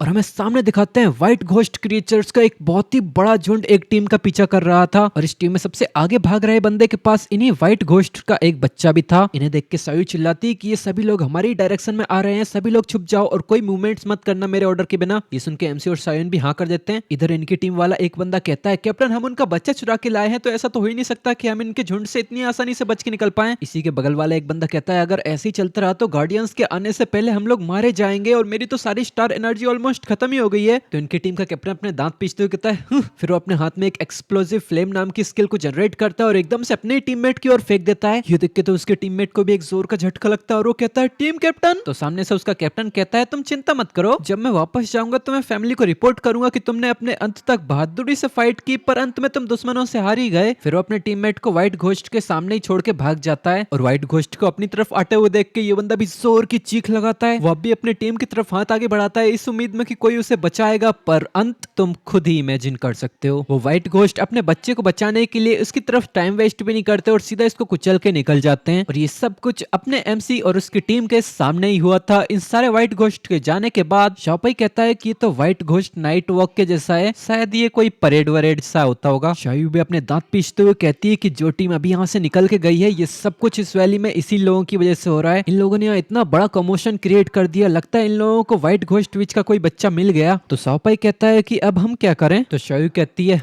इन व्हाइट घोस्ट ने इतनी बड़ी चेज शुरू कर दी है, जरूर यहाँ कम से कम 2 व्हाइट घोस्ट विचेस के ग्रुप होंगे। वैसे भी तुम्हें तो व्हाइट घोस्ट विचेस की कोर्स ही चाहिए ना, ऐसी अपॉर्चुनिटी दोबारा नहीं मिलेगी। तो ये लोग थोड़ी देर इंतजार करते हैं और तभी यहाँ पर इन लोगों के पीछे 2 और व्हाइट घोस्ट विचेस चलते हुए आ जाती हैं। इन विचेस को काफी सारे व्हाइट घोस्ट ने भी घेर के रखा था और वो इनकी प्रोटेक्शन कर रहे थे। देखने से ऐसा लग रहा था कि ये लोग आपस में कुछ बातचीत कर रहे हैं। तभी पीछे से शायू चिल्लाती है, अभी शायून। तभी पीछे से शायून अपनी तलवार लेके सीधे इस व्हाइट घोस्ट विच के ऊपर हमला कर देती है। इसका फ्लेम अटैक इस व्हाइट घोस्ट विच को लगने ही वाला होता है, तभी एक व्हाइट घोस्ट आके इसको रोक लेता है। ऐसा लग रहा था कि इस हमले से तो उस व्हाइट घोस्ट को कोई ज्यादा डैमेज भी नहीं हुआ। तभी ये व्हाइट घोस्ट विच अपने व्हाइट घोस्ट के ऊपर ब्लेसिंग का इफेक्ट डालती है और सीधा एक व्हाइट घोस्ट इसको पंच मारता है, जिससे शायून भी उड़ते हुए जाती है और एक पेड़ से टकराती है। इसकी वजह से इसकी भी चीख निकल जाती है और ऐसा लग रहा था कि इसको काफी जोर की चोट लगी है। ये देख के पीछे से शॉपाई भी उसकी चिंता करते हुए शायून को आवाज लगाता है। देन वो एक एक्स्ट्रा ऑर्ब के अंदर से स्टार पावर को एब्जॉर्व करते हुए ब्लेसिंग को इस्तेमाल करता है और इससे शायून को हील करने की कोशिश करने लगता है। इससे वो कुछ ही पलों में रिकवर हो जाती है और इस फीलिंग को महसूस करते हुए कहती है, वाओ ऑसम, ये कितना कूल है। जितनी भी बार इसे महसूस करूं ये मेरी पूरी बॉडी को रिफ्रेश कर देता है। तभी एक व्हाइट घोस्ट इसके ऊपर हमला करने के लिए आता है, पर ये लड़की अब भी अपने ऑर्गेज्म से बाहर नहीं निकली थी और वो एकदम डर के एक्सप्रेशन बनाते हुए इसकी तरफ देखते हुए कहती है, चलो एक अच्छी फाइट करते हैं। फिर वो पागलों की तरह अपनी पावर्स का इस्तेमाल करती हुए अपने ऑरा चारों तरफ फैलाने लग जाती है और उस मॉन्स्टर से फाइट करने लगती है। ये देख के शॉपाई चिल्लाता है, इसकी सटक गई है, शायून क्या तू पागल हो गई है। तभी शायून कहती है कि फाइटिंग करना कभी भी अच्छी हैबिट नहीं होती और इसका ये अभी का बिहेवियर बस मीनिंगलेसली स्टार पावर को वेस्ट कर रहा है। ये सुन के एमसी गिल्टी महसूस करने लगता है और वो अपनी कांपती आवाज में कहता है, शायद मैंने कुछ ज्यादा ही ब्लेसिंग का इस्तेमाल कर लिया। वो एक मेले फाइटर है तो वो इंजर्ड तो होती रहती है, शायद मैं उसके ऊपर कुछ ज्यादा ही फोकस कर गया था। तो शायू भी एक गहरी सांस भरते हुए कहती है, वेल अब यहाँ पर हमारी टीम में एक मेडिसिनल अवेकनर है तो उसने अब आंख बंद करके सबके साथ घमंड में फाइट करना शुरू कर दिया है। फिर वो आगे बढ़ते हुए चिल्लाती है कि हम उसके ऊपर भरोसा नहीं कर सकते, मैं जाके उस व्हाइट घोस्ट विच को यहाँ से उड़ा देती हूँ। फिर वो पीछे मुड़ के एमसी से कह जाती है कि मैं जल्दी वापस आऊंगी तो यहाँ का सब कुछ मैं तुम्हारे ऊपर छोड़ के जाती हूँ, इसका ध्यान रखना। और वो यहाँ शायून की बात कर रही थी। इस तरफ शायू के जाने के बाद एक व्हाइट घोस्ट एमसी के ऊपर हमला करने आता है। इस व्हाइट घोस्ट के ऊपर उस व्हाइट घोस्ट विच ने बफ दे रखा था, पर अपना एमसी बेट का इस्तेमाल करता है और सीधा उसके पीछे आके सीधा अपना चाकू इसके सर में घुसा देता है। और इस तरफ अपना एमसी अब बिल्कुल भी किसी को मारने में हेजिटेट नहीं कर रहा था, उसके चेहरे पे एकदम डेडली एक्सप्रेशंस थे। उल्टा अब तो उसे इसमें मजा आने लगा था क्योंकि इन्हें मारने से उसे रिवॉर्ड जो मिल रहे थे। तभी इसको 10 ब्राउन्स ग्रेड के व्हाइट घोस्ट को मारने की वजह से एक और स्किल पॉइंट मिल जाता है, पर इससे एमसी थोड़ा कंफ्यूज हो जाता है क्योंकि अभी उसने 10 तो नहीं मारे थे। तो वो सोचता है क्या मेरे साथी अगर इन व्हाइट घोस्ट को मारे क्या तो मुझे तब भी रिवॉर्ड्स मिलेंगे। तभी पीछे से शायून उसके पास आते हुए ठंड में ठिठुरते हुए कहती है, हे शॉपाई जल्दी से मेरी बॉडी को वार्म अप करो, अपनी ब्लेसिंग का इस्तेमाल करो। पर अब ये सुन के अब एमसी की सटक जाती है और वो चिल्लाता है, क्या तुम लोगों ने मुझे कोई परपेचुअल मोशन मशीन समझ के रखा है, मेरी स्टार पावर ऑलमोस्ट खत्म ही हो चुकी है। तभी यहाँ पर ये व्हाइट घोस्ट अचानक से अजीब से रिएक्ट करने लगते हैं और शायू इसके पास आते हुए कहती है कि वो व्हाइट घोस्ट विच यहाँ से भागने की कोशिश कर रही है। तो शॉपाई चिल्लाता है, उसे रोको। ये सुन के शायू तुरंत अपनी तलवार उठा के उनके पीछे भागने लगती है और वो कहती है, क्या ये भागना चाहते हैं, ऐसा तो हो ही नहीं सकता। पर अगले ही पल वो पत्थर से टकरा के सीधा नीचे ही गिर जाती है। ये देख के एमसी की बोलती बंद हो जाती है और गिरने के बाद शायू एकदम बचकानी हरकतें करते हुए आ ऊ करने लगती है। पर ये देख के शायू अपने दांत पीसते हुए कहती है, हेटफुल, ये मेरी वाइल्ड विंड से बस थोड़ी सी दूर है। और हमें दिखाते हैं यहाँ पर ये विच एक 4 पैरों वाले बिल्ली जैसे व्हाइट घोस्ट के ऊपर बैठ के भाग रहा था। ये देख के शॉपाई सोचता है, क्या यहाँ कोई तरीका है जिससे हम इसको स्लो कर सकते हैं। फिर वो अपने पास्ट को याद करता है जहाँ पर शायू से उसे पता चला था कि मेरी ब्लेसिंग दूसरी तरह की ब्लेसिंग से थोड़ी डिफरेंट है। ना सिर्फ इसके अंदर एक हीलिंग इफेक्ट है बल्कि इससे लोगों को एक्सट्रीमली कंफर्टेबल फील होने लगता है। फिर वो खुशी से कहता है कि अगर ऐसा है तो क्यों ना इस इफेक्ट का अच्छे से इस्तेमाल किया जाए। फिर उस भागते हुए 4 पैरों वाले व्हाइट घोस्ट के ऊपर अपनी ब्लेसिंग का इस्तेमाल करता है जिससे इस व्हाइट घोस्ट की स्पीड थोड़ी स्लो हो जाती है और उसे एक्सट्रीमली कंफर्टेबल फील होने लग जाता है और वो एकदम से आ ऊ करके आवाज निकालने लगता है। पर एकदम से ये सब देख के व्हाइट घोस्ट विच काफी ज्यादा कंफ्यूज हो जाती है। पर सुई तुरंत इस मौके का फायदा उठाती है और वाइल्ड विंड का इस्तेमाल करते हुए सीधे स्विच के पास पहुंचते हुए अपनी सेटर स्काई और वाइल्ड विंड दोनों से एक साथ हमला करने लगती है। इसकी रफ्तार इतनी ज्यादा थी कि उस व्हाइट घोस्ट विच को तो रिएक्ट करने का कोई मौका भी नहीं मिलता, वो कुछ रेसिस्ट भी नहीं कर पाती और कुछ ही पलों में शायू इसका काम तमाम कर देती है। व्हाइट घोस्ट विच के मर जाने के बाद नॉर्मल व्हाइट घोस्ट को तो ये लोग आसानी से मार देते हैं। इन्हें मारने के बाद शायू आराम से बैठ जाती है और वो कहती है, हाँ ये तो सच में बहुत क्लोज था, ये बस भागने ही वाले थे। और शॉपाई तुम तो सच में स्मार्ट हो, तुमने अपनी ब्लेसिंग को जहरीले दूध की तरह इस्तेमाल करने के बारे में भी सोच लिया। ये सुन के शॉपाई और शायू ये दोनों इसको घूरने लगते हैं क्योंकि ये सब हुआ तो इसी की वजह से ही था। तो अब जो होना था वो होता है और शायू को एक जोर का घूंसा पड़ता है। ये खाने के बाद ये लड़की भी कहती है, सॉरी मैं अब दोबारा नहीं करूंगी ऐसा। तो अब थोड़ी देर के बाद हमें दिखाया जाता है यहाँ से जो टीम अभी गुजर के गई थी उसी का ये जो टीममेट सेक्रीफाइस किया गया था। यहाँ शायू जाके उसकी डेड बॉडी को चेक करती है और बताती है कि ये तो पूरी तरह से मर चुका है। तभी शाओन पीछे से आती है और वो कहती है कि इस बार तो हम सच में लकी हो गए, दोनों व्हाइट घोस्ट विचेस के अंदर से हमें स्टार कोर मिली है, ये लो शाओपाई ये तुम्हारे लिए। फिर वो अपने कलाई पे मालिश करते हुए कहती है तो ये बंदा मर चुका है ना, तो ठीक है अब मुझे ये करने दो। तो शाओयू शाओपाई को एक्सप्लेन करती है कि हमें इस मरे हुए अवेकनर के दिमाग के अंदर से स्टार ऑर्ब को निकालना ही होगा, वरना इस ऑर्ब का इस्तेमाल बाकी मॉन्स्टर्स कर लेंगे। ये सुन के तो एमसी काफी ज्यादा हॉरिफाइड हो जाता है। वो मनी मन सोचता है ये दोनों ही लड़कियां बस 18 साल के लगभग की होंगी ना,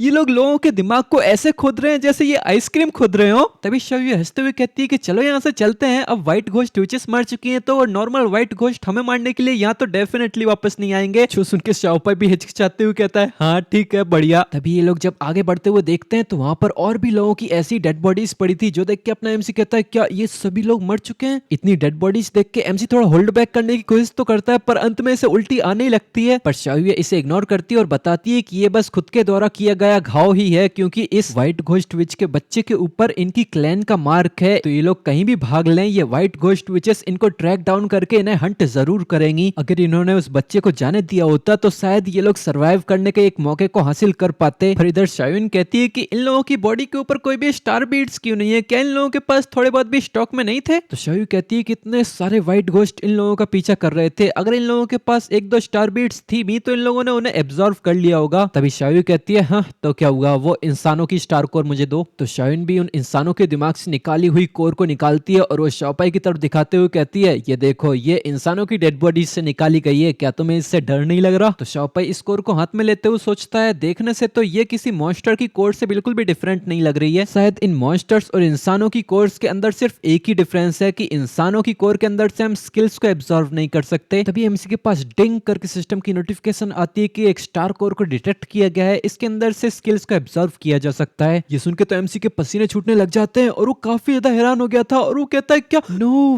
वे, क्या ये लोग नहीं कह रहे थे कि यहाँ इंसानों की कोर्स के अंदर से स्किल्स को एब्जॉर्व करना एब्सोल्युटली इम्पॉसिबल है। थोड़ी देर तक सिस्टम की चेकिंग चलती है और इसकी नोटिफिकेशन में बताया जाता है ये एक अननोन क्वालिटी का स्टार बीड है, इसके अंदर पूरी 5 स्किल्स हैं। पहली स्किल से एमसी अच्छे से हमला कर सकता है और हमले को ब्लॉक कर सकता है। दूसरी स्किल एक पैसिव स्किल है एंड्योरेंस, जो अपने एमसी के पास पहले से ही है। तीसरी स्किल है ब्लेसिंग, जो धीरे धीरे करके टारगेट की वाइटलिटी को रिस्टोर करती है, ये स्किल भी अपने एमसी के पास पहले से ही है। अगली स्किल है बेट, जो अपने एमसी के पास पहले से ही है। तीसरी स्किल है सिल्वर क्वालिटी की ब्लेजिंग फ्लेम, इससे एमसी फायर की लाइंस को समन करके अपनी पूरी बॉडी को उससे कवर कर सकता है या अपने इक्विपमेंट्स को भी कवर कर सकता है। अगली स्किल है एक्सप्लोजन, जिसमें एमसी फायरबॉल को कंडेंस करके उससे एक्सप्लोड कर सकता है। अगली स्किल है बेल, इससे तुम अपनी बॉडी से हीलिंग रेस को रिलीज करते हो और अपने टारगेट की बॉडी को हील कर सकते हो, और इस स्किल से तुम मल्टीपल टारगेट्स को भी हील कर सकते हो एक साथ। अगली स्किल है मार्किंग, इससे तुम अपने टारगेट के ऊपर एक मार्क छोड़ सकते हो, जिसकी मदद से तुम अपनी मेडिकल बीम्स को उस टारगेट की तरफ गाइड कर सकते हो। इसकी हेल्प से आसानी से तुम हीलिंग लाइट्स को कनेक्ट कर सकते हो और एक टारगेट से दूसरे टारगेट के बीच में जंप भी करवा सकते हो। और ये भी एक सिल्वर क्वालिटी की ही स्किल है। यहाँ पर भले ही इतनी सारी स्किल्स हैं पर अपना एमसी इनमें से सिर्फ 2 ही अपने स्लॉट में रख सकता है। ये देख के अपना एमसी सोचता है कि मेरी स्ट्रेंथ अभी स्टार डस्ट स्टेज पर ही है, इसकी वजह से अभी मैं 2 और स्लॉट्स को फिल कर सकता हूँ। बेल एंड स्टील ये दोनों ही हीलिंग स्टार स्किल्स हैं, तो मैं इन दोनों को ही एब्जॉर्व कर लेता हूँ। ये एक स्लॉट घेरेंगे बस, बाकी स्किल्स मुझे ठीक ठाक नहीं लगती तो एक स्लॉट को बचा लेते हैं और एब्जॉर्व नहीं करते। तभी अपना एमसी रियलिटी में आता है और हिचकिचाते हुए इन दोनों से कहता है शाओयू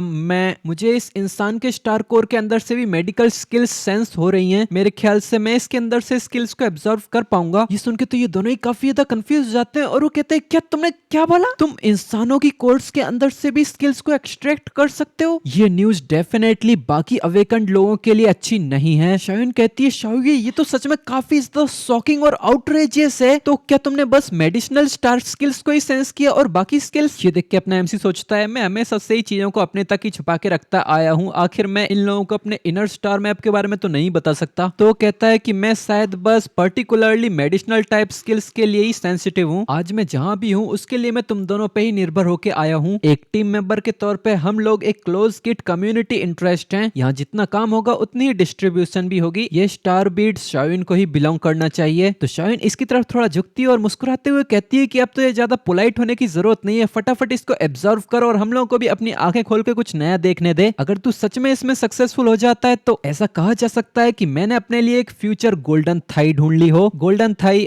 इसको कैसे समझाऊं, सुगर डैडी समझ लो।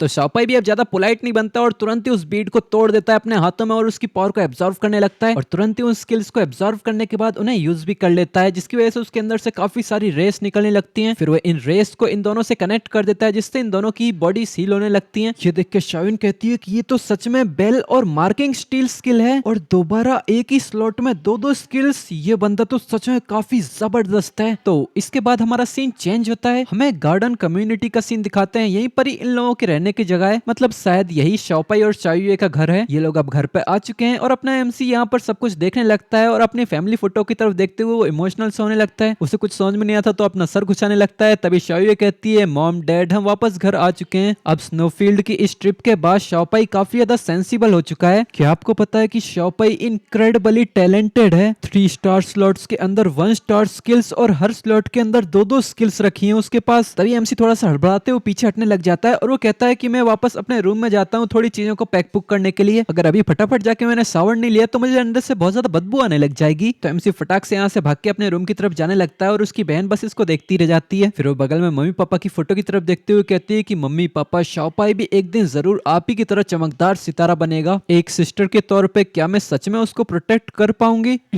वैसे मैं ये सारे इमोशनल सीन्स को इतने अच्छे से एक्सप्लेन किए जा रहा हूँ, कुछ लोग कहते हो कि इतना डिटेल में क्यों जाते हो, क्या तुम लोगों को सच में ये पसंद नहीं आता? कमेंट सेक्शन में बताना। अगर तुम लोगों को सच में पसंद नहीं आता तो मैं क्यों ही फालतू में एक्सप्लेन किया जा रहा हूँ। फिर हमें दिखाया जाता है कि अपना एमसी इतना हड़बड़ाते हुए भागा क्यों था यहाँ से। हमें चारों तरफ कुछ मक्खियां उड़ते हुए दिखाई जाती हैं और हमें पता चलता है सामने कुछ देख के अपना एमसी बहुत ही ज्यादा घिन महसूस कर रहा है। शाओपाई मनी मन सोचता है क्या ये रूम कुछ ज्यादा ही उथला पुथला और गंदा नहीं हो रखा है? और हमें सामने उसकी रूम की भी हालत दिखाई जाती है जहाँ पर सब कुछ बिखरा हुआ पड़ा है। इवन उसके रूम से उसको ही बहुत ही बुरी बदबू आने लगती है। वो कुछ कचरा डस्टबिन में फेंकते हुए कहता है अब इसे साफ करने में कितना टाइम लगने वाला है। फिर हमें पूरे 3 घंटों के बाद का सीन दिखाते हैं। अब कुर्सी टेबल सब कुछ एकदम चमचमा रहा है। एमसी ने अपने पूरे रूम की अच्छे से साफ सफाई कर दी है। वो खुद भी शावर लेके एकदम खुशी से अब बेड पे पड़ जाता है और वो कहता है मैं बहुत ज्यादा थक चुका हूँ। फिर वो एकदम से उठता है और मनी मन सोचता है ओह यहाँ अब भी इस बॉडी के ओरिजिनल ओनर की काली हिस्ट्री बाकी है, इसे भी जल्दी मुझे खत्म करना पड़ेगा। फिर वो उठ के अपने कंप्यूटर को ओपन करता है, वहां से आवाज आती है हेलो एवरीवन मेरा नाम है जियांग शाओपाई। और हमें पता चलता है यहाँ एमसी की बॉडी के ओरिजिनल ओनर का वीडियो चल रहा है। वहां पर वो कह रहा है आज मैं भी एक अवेकन्ड वन बन चुका हूँ, तो अपने पापा का नाम याद रखना जियांग शाओपाई, जो पाइजियांग की धरती पे भविष्य में बनने वाला भगवान है। चलो मैं थोड़ा सा खुद को इंट्रोड्यूस कर देता हूँ। मेरे पेरेंट्स अक्सर ये मजाक करते रहते हैं कि मुझे कचरे के डब्बे से उठा के लाया गया है, तो भले ही मुझे कचरे के डब्बे से उठा के क्यों न लाया गया हो, फिर भी मैं कितना ज्यादा ऑसम हूँ जो मैं अवेकनर बन चुका हूँ। और यहाँ मेरी मदर का नाम है जियांग होंगाई, वो काफी ज्यादा जेंटल एंड ब्यूटीफुल लेडी हैं। और मैं तुम्हें बताता हूँ मेरे नाम के पीछे की बैक स्टोरी क्या है। जब मैं पैदा हुआ उससे पहले ही मेरी मदर का डॉग शाओपाई मारा गया था, तो जब मैं पैदा हुआ तो मैंने उसी का नाम इनहेरिट कर लिया। वैसे ही फालतू में अपना इंट्रोडक्शन देता रहता है और अपना एमसी ये सब देख के काफी ज्यादा क्रिंज फील कर रहा था और वो कहता है कि इन कैरेक्टर्स का इंट्रोडक्शन कुछ ज्यादा ही स्लोपी है। तभी एकदम से पीछे का दरवाजा खुलता है, ये देख के अपना एमसी फ्रीक आउट करने लगता है और वो जब पीछे मुड़ के देखता है तो वहां पर उसकी सिस्टर खड़ी थी, वो भी अपने ऑसम नाइट आउटफिट में। पर जब शाओयुए सामने कुछ देखती है तो वो काफी ज्यादा हैरान हो जाती है और वो कहती है क्या ये रूम, क्या ये सच में तुम्हारा रूम है? ये देख के अपना एमसी एकदम थम्स अप दिखाते हुए कहता है हाँ मैंने इसको क्लीन किया। तभी उसे बाहर डाइनिंग टेबल पे खाना रखा हुआ दिख जाता है तो वो कहता है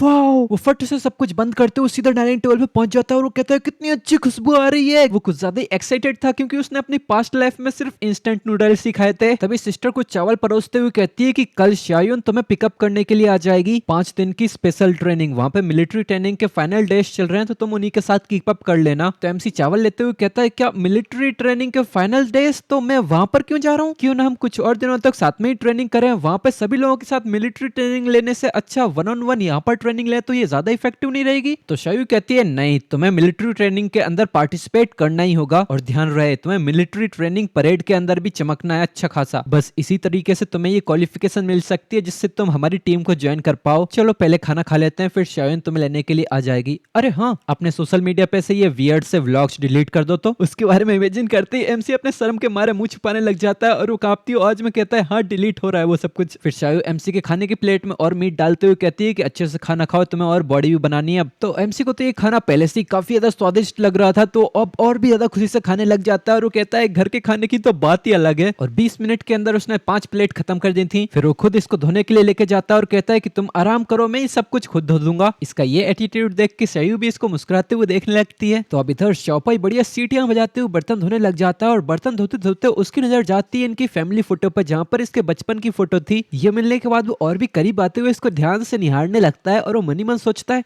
जियांगशुए जब इतनी छोटी थी तब कितनी ज्यादा क्यूट थी। हाँ, मैं जब से इसको श्याओयो बुला रहा हूँ, पर इसका असली नाम जियांगशुए है। एमसीए फैमिली पिक्चर देखते हुए सोचता है कि मेरे इस जन्म के पेरेंट्स भी काफी ज्यादा सुंदर हैं। और अब अगर मैं ध्यान से सोचूं तो मुझे याद आ रहा है कि इस बॉडी के ओरिजिनल ओनर के ये जो पेरेंट्स थे वो कई साल पहले एक दूसरे वर्ल्ड में जाके गायब हो गए थे। अब मुझे नहीं पता कि इन लोगों से मिलने का कभी मुझे दोबारा चांस मिलेगा भी कि नहीं। फिर हमारा सीन चेंज होता है। अब शुयन श्याओपाई को लेने के लिए आ चुकी है और वो श्याओपाई के गले में हाथ डालते हुए उसकी बहन से कहती है, चिंता मत करो, मैं सावधानी से इस छोटे को लेके जाऊंगी और अगले हफ्ते तुम्हें वापस भी कर दूंगी। पर जाते जाते भी ये लोग लड़ने लग जाते हैं। श्याओपाई कहता है कि अपना हाथ मेरे गले से हटा शयुन। तो शयुन कहती है कि मुझे सीनियर सिस्टर बुला छोटे। तो एमसी कहता है कि बस तुम मुझसे कुछ सालों में बड़ी है, ज्यादा हीरोपंती मत दिखा। ऐसे ये लोग हंसी मजाक करते हुए यहाँ से चले जाते हैं। पर एमसी के जाने के बाद एक बंदा ऊपर बालकनी से खड़े होते हुए यहाँ एमसी को ही देख रहा था और इसके एटीट्यूड को देख के ऐसा लग रहा है कि यहाँ कुछ तो गड़बड़ है, यहाँ उसके इरादे बिल्कुल भी ठीक नहीं लग रहे। फिर हमारा सीन चेंज होकर शोंगहुआ मिंगचेंग कम्युनिटी में आता है। यहीं पर सियायुन का घर है और हमारी ये छोटी तितली बढ़िया सा गाना वाना गाते हुए अपने घर आ चुकी है। हाँ, अब से हम इसको छोटी तितली बुलाएंगे क्योंकि ये तितलियों की तरह ही हरकतें कर रही है। शायुन के अंदर आते ही उसे एक चड्डी बनियान में बॉक्सर दिखाई देता है और वो शायुन से कहता है, हेलो मिशिया। ये बॉक्सर देखने में काफी ज्यादा ताकतवर लग रहा था। शायुन इसे इंट्रोड्यूस कराते हुए कहती है कि ये है लेजेंड, अगले 5 दिनों के लिए यही तुम्हारा कोच होने वाला है। 5 दिनों की स्पेशल ट्रेनिंग के बाद तुम सीधा स्कूल जाओगे। फिर जितनी जल्दी हो सके उतनी जल्दी तुम्हें फर्स्ट ग्रेड की क्लास के अंदर इंटीग्रेट होना है और स्कूल रिप्रेजेंटेटिव के तौर पे सिलेक्ट होना है। इससे फर्क नहीं पड़ता कि तुम फर्स्ट प्लेस पे आओ या ना आओ, यहाँ पर सबसे ज्यादा मैटर ये करता है कि तुम उन्हें अपनी वैल्यू दिखाओ, स्कूल लीडर्स को तुम्हें नोटिस करने दो, समझे। ये सब सुनते हुए एमसी बस नर्वसनेस में अपना सर हिलाता रहता है। देन वो पहले एमसी से उसका फोन ले लेती है, फिर वो उसे बताती है कि इस 5 दिनों की स्पेशल ट्रेनिंग के दौरान तुम्हें अपने फोन से दूर रहना होगा, चिंता मत करो, ये फोन मेरे साथ सेफ रहेगा। ये सुनकर एमसी पैनिक करने लग जाता है और उससे फोन वापस लेने की कहता है। तो शिव इससे भागते हुए इसको फ्लैंक किस देते हुए कहती है कि कम ऑन, चिंता मत करो, रोजाना 3 पैर का खाना तुम तक डिलीवर कर दिया जाएगा, अब मैं आराम करने जा रहा हूँ, ठीक है, बाय बाय। पीछे एमसी चिल्लाते ही रह जाता है पर ये लड़की सब कुछ इग्नोर करते हुए अपने रूम में आती है और एक बढ़िया सा सावड़ लेती है आधे घंटे तक। फिर पूरे जोश के साथ छोटी तितली की तरह बाहर आती है और अपना टॉवल लपेटने लगती है गाना गाते गाते। वो देखने से काफी ज्यादा खुश और रिफ्रेशिंग लग रही थी और तभी उसकी नजर बगल में जाती है जहाँ पर श्याओपाई का फोन रखा हुआ था। वो ये देखते हुए थोड़ी देर कुछ सोचती है, फिर एक शैतानी मुस्कुराहट के साथ कुछ करने का उसे आइडिया आने लगता है। तभी अपना सीन चेंज होता है। हमें किसी को बॉक्सिंग करते हुए दिखाया जाता है। हमें पता चलता है ये जियांगशुए है जो अपनी ट्रेनिंग कर रही है, जो देखने में एब्सोल्युटली स्टनिंग लग रही है। फिर वो अपनी ट्रेनिंग से ब्रेक लेती है और अपना फोन उठाते हुए मनी मन सोचती है कि श्याओपाई भी अभी ट्रेनिंग ही कर रहा होगा। तभी उसको एक नोटिफिकेशन आती है कि तुमने जिस बंदे को फॉलो कर रखा है उसने एक नई पोस्ट डाली है। जब वो चेक करती है तब हमें पता चलता है कि ये नई पोस्ट एमसी के सोशल मीडिया अकाउंट पर डाली है और उस पोस्ट में एक सेडक्टिव फोटो के साथ लिखा हुआ है, इस लड़की के साथ घर जाने में मैं बहुत ज्यादा खुश हूँ। शियायुन की लॉन्ग लेग्स कितने ज्यादा ब्यूटीफुल हैं। PS first day fall in love with sister Xiayun. और जैसा कि तुम इमेजिन कर ही सकते हो, ये देख के तो उसकी बहन की सटक जाती है। फिर हमारा सीन चेंज होकर एमसी की तरफ आता है। वो एक बंदे के बारे में हमें बताता है, गाओ जुनवे के बारे में, जो हाथ मुंह धो के उसकी बहन के पीछे पड़ चुका है। इसके स्टार मैप के अंदर पूरे 25 स्लॉट्स हैं। इसका स्टार मैप एक टांग स्वॉर्ड के जैसा है। इसके पास पूरी 2 ब्रॉन्ज स्किल, 3 सिल्वर स्किल और 1 गोल्ड स्टार स्किल है। इसकी स्टार पावर नेबुला स्टेज पे है और बिल्कुल हान जियांगशुए और शियायुन की तरह ये भी चाइल्ड ऑफ डेस्टिनी है। एमसी बताता है कि ये बंदा अभी हाई स्कूल के 3rd ईयर में है और मैं तो बस फर्स्ट ईयर में ही हूँ। मैं इसे चैलेंज करना चाहता हूँ, पर यहाँ शर्त ये है कि मुझे हाई स्कूल के फर्स्ट ग्रुप के स्टूडेंट्स के साथ मिलिट्री परफॉर्मेंस में चैंपियनशिप जीतनी होगी। हमें दिखाते हैं एमसी या मेडिटेट करने की कोशिश कर रहा था, तभी उसके पास एक नोटिफिकेशन आती है कि स्टार पावर का इफेक्ट ट्रिगर हो चुका है। इस इफेक्ट की वजह से एमसी की स्टार पावर को जमा करने की और रिकवर करने की स्पीड तेज हो जाती है। फिर श्याओपाई एकदम से अपनी आंखें खोलता है और उसके पास एक और नोटिफिकेशन आती है कि तुम अब ब्रेक थ्रू करके स्टारडस्ट लेवल 3 से स्टारडस्ट लेवल 4 पर पहुंच चुके हो। ये देख के तो एमसी खुशी से फूला नहीं समझता और वो मनी मन सोचता है, यस अपग्रेड हो गया, इससे मैं गाओ जुनवे को हराने के लिए एक कदम आगे आ चुका हूँ। तभी उसके पास खाना भी डिलीवर हो जाता है और वो जब टिफिन खोल के देखता है तो वहां पर शियायुन का स्पेशल न्यूट्रिएंट्स मील था। ये देख के एमसी का पूरा मूड बुरा हो जाता है, उसकी सारी खुशी खत्म हो जाती है। पर उसके पास ये खाने के अलावा और कोई चॉइस भी तो नहीं थी और इस मोमेंट पर वो अपनी पिछली जिंदगी के इंस्टेंट नूडल्स को याद कर रहा था। और इसी के पीछे वही ट्रेनर भी था जो एमसी को यहाँ 5 दिनों तक ट्रेन करने वाला है। वो एमसी को नोटिस करते हुए मनी मन सोचता है मैं इस बंदे को रोज सुबह 4 बजे उठा रहा हूँ, 9 बजे तक ट्रेनिंग करा रहा हूँ। इतना मेहनत करने के बाद भी ये बंदा बिल्कुल भी करा नहीं रहा है, ना ही थका है, हर रोज ट्रेनिंग कर रहा है और इवन ट्रेनिंग को टारगेट लिमिट से भी ज्यादा टाइम तक करता रहता है। एक 16 साल का बच्चा जिसे यहाँ बेसमेंट में बंद कर दिया गया है और इतने शैतानी तरीके से ट्रेन किया जा रहा है, अगर इसकी जगह कोई और होता तो अब तक तो वो पागल हो चुका होता। ये मेरा भी पहली बार है जो मैंने इतना सहनशील बच्चा देखा है। पर खाना खाने के बाद इसका भी मुंह बिगड़ जाता है और वो भी मन ही मन सोचता है कि मैं अब बारबेक्यू खाना चाहता हूँ। तभी हमारा सीन चेंज होकर किसी फूजा मैंसन की तरफ आता है। यहीं पर ही कोई बंदा चिल्ला रहा है क्या क्या तुम्हें पक्का पता है, क्या तुमसे कोई गलती तो नहीं हो रही है, वो किसे अपने घर पे लेके आई है और ये तुमने मुझे पहले क्यों नहीं बताया है। और हमें पता चलता है ये है शायन के पापा शिया शेंघाई। और इसे इतना ज्यादा चिल्लाते देख के इसके पीछे से शायन की मदर ही जेयुन कहती है हस्बैंड क्या हुआ, तुम इतने एक्साइटेड क्यों लग रहे हो। तो बताता है ये तुम्हारी प्रीशियस बेटी किसी बॉय को अपने घर लेके आई है। ये देख के तो उसकी मम्मी और भी ज्यादा खुश होने लग जाती है और वो कहती है क्या वो दोनों प्यार में है, ये तो और भी अच्छी चीज है ना। उस बॉय की पर्सनैलिटी कैसी है और वो दिखता कैसा है। तो उसका फादर कहता है तुमने उसे पहले भी देखा है, जियांग श्याओपाई, वो हान फैमिली का बच्चा। ये देख के तो उसकी मम्मी को भी गुस्सा आ जाता है और वो भी दांत पीसने लग जाती है। एकदम से वो चिल्लाती है शांघाई मैं इस मैरिज के लिए बिल्कुल भी एब्सोल्युटली एग्री नहीं कर सकती। तो शांघाई कहता है मैं कौन सा एग्री करने वाला हूँ, मैं भी इसको बिल्कुल एग्री नहीं करता। फिर सीधा शांघाई अपने एमसी का सोशल मीडिया अकाउंट खोलते हुए उसकी मदर को दिखा देता है। ये देख के वो बताता है कि वो 4 दिन से घर पे है और हर दिन वो अपनी पोस्ट को रोज अपडेट करते हुए बता रहा है कि कितना वो अपने शायन को प्यार करता है। ये स्पीड देखने के बाद उसकी मदर सीधे इसको धक्का देते हुए बाहर निकालने लग जाती है और वो चिल्लाती है कि जाओ जाके वहां पे देखो ना क्या चल रहा है, अगर कुछ दिन और इंतजार किया तो वहां पे तो बच्चे भी खेलते हुए दिखेंगे तुम्हें। और ये लाइन सुन के तो शांघाई के भी पसीने छूटने लगते हैं। फिर अपना सीन चेंज होकर शायन के घर पे आता है। इसी के बेसमेंट के अंदर अपना एमसी अपने इंस्ट्रक्टर के साथ बहुत ही जबरदस्त फाइटिंग कर रहा है। उसका इंस्ट्रक्टर इसके सारे अटैक्स को ब्लॉक करते हुए कहता है तेज और तेज, इतनी कमजोर स्किल्स के साथ तो अपने दुश्मन को कैसे ही टेक डाउन करोगे। ये सुन के एमसी भी एक जबरदस्त पंच बनाते हुए सीधा इंस्ट्रक्टर के हाथों पे ही रख देता है, पर उसका इंस्ट्रक्टर उसे ब्लॉक तो करता है पर वो भी इसमें फिसलता हुआ दूर जाता है। ये पावर देख के इंस्ट्रक्टर कहता है नॉट बैड, अच्छा किया तुमने। और अपने इंस्ट्रक्टर से खुद की तारीफ सुन के एमसी के मुंह पे भी अब स्माइल आ जाती है। फिर भी वो अपनी फाइटिंग पोजीशन को नहीं तोड़ता और खुश होते हुए मनी मन सोचता है फाइनली मैंने बिना स्टार पावर का यूज किए इसका डिफेंस को तोड़ ही दिया। पर उसकी फाइटिंग पोजीशन मेंटेन होने के बावजूद तो इंस्ट्रक्टर एकदम छलांग लगाते हुए इसका गला ही पकड़ लेता है और हंसते हंसते इससे कहता है तू इसमें सच में बहुत अच्छा है बच्चे, मुझे तेरे अंदर ऐसी स्टाइल चाहिए, अपना मोमेंटम ऐसी बरकरार रख, इससे तू हर चीज में जरूर सक्सेसफुल होगा। तभी एक बूढ़ी मेड इन दोनों को बुलाती है तो यहाँ इंस्ट्रक्टर कहता है आंट जुओ क्या डिनर आज इतना जल्दी तैयार हो गया। तभी उस मेड के पीछे से दरवाजा खुलता है और वहीं से ही शांघाई बाहर आता है। और इस बंदे को यहाँ देख के एमसी मनी मन सोचता है ये बंदा तो।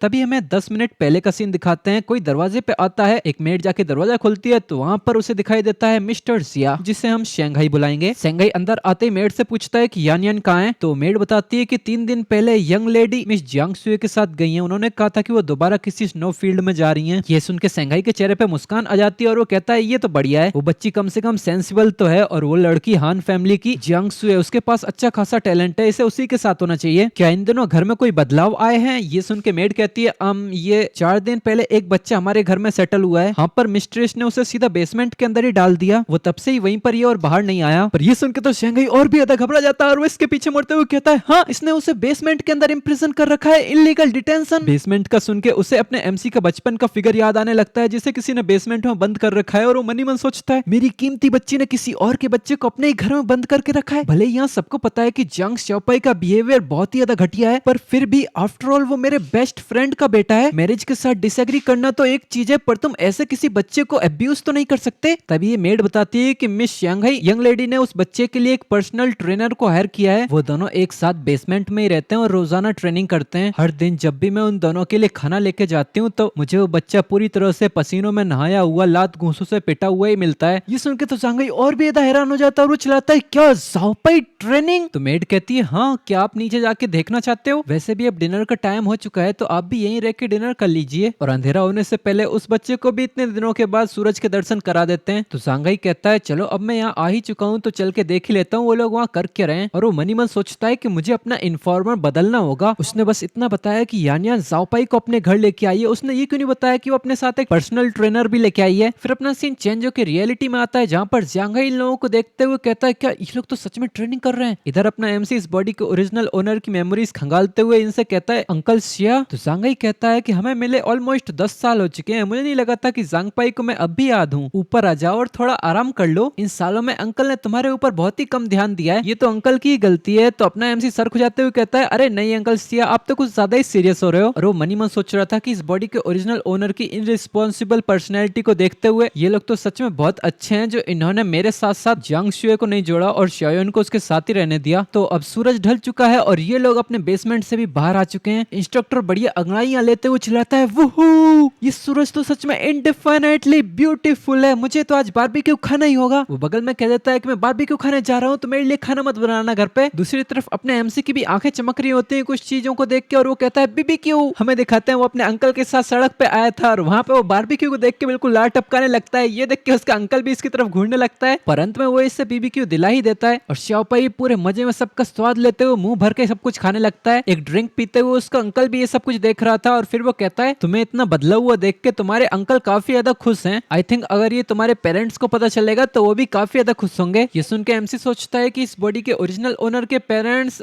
ये इतने सालों से मिसिंग है कि इस बॉडी के ओरिजिनल ओनर के पास भी उनकी काफी कमी मेमोरीज हैं। फिर एमसी पूछता है अंकल जिया, जो भी लोग दूसरे डायमेंशन में खो जाते हैं क्या यहाँ कोई चांस है उनके वापस आने का? तो अंकल जिया कहता है क्या पता, ये गेट्स जो अदर डायमेंशन तक पहुंचा देते हैं ये खुद में ही एक मिस्ट्री है। इस दुनिया में काफी सारी अनजानी चीजें हैं जो हमारे द्वारा एक्सप्लोर होने का इंतजार कर रही हैं और तुम्हारे पेरेंट्स तो पायनियर कॉर्प्स के पार्ट हैं, उन्हें तो ऐसे ही मिशंस करने के लिए स्पेशलाइज किया जाता है। तुम अपने पेरेंट्स पे भरोसा रखो, वो ठीक ही होंगे। और इसी लाइन के साथ ये एपिसोड खत्म हो जाता है। सो तुम लोगों को ये बड़ा वाला एपिसोड कैसे लगा कमेंट सेक्शन में जरूर बताना और अगर तुमको इसके और भी ज्यादा एपिसोड्स चाहिए तो वीडियो को फटाफट से लाइक करो और जितना ज्यादा हो सके उतना ज्यादा हाइप कर देना। वैसे तुम लोग इस मानवा की स्टोरी के बारे में क्या सोचते हो? मुझे तो ये काफी ज्यादा पसंद आ रही है। एमसी के पावर्स, इनके रिलेटिव्स और इनके बीच की नोक झोंक, मुझे तो ये मानवा पढ़ने में भी काफी ज्यादा पसंद आ रही है। आई होप कि तुम लोगों को मेरी एक्सप्लेनेशन भी पसंद आ रही होगी। अगर कुछ पसंद नहीं भी आ रहा है तो भी कमेंट सेक्शन में बता दो, मैं और इंप्रूव करने की कोशिश करूंगा।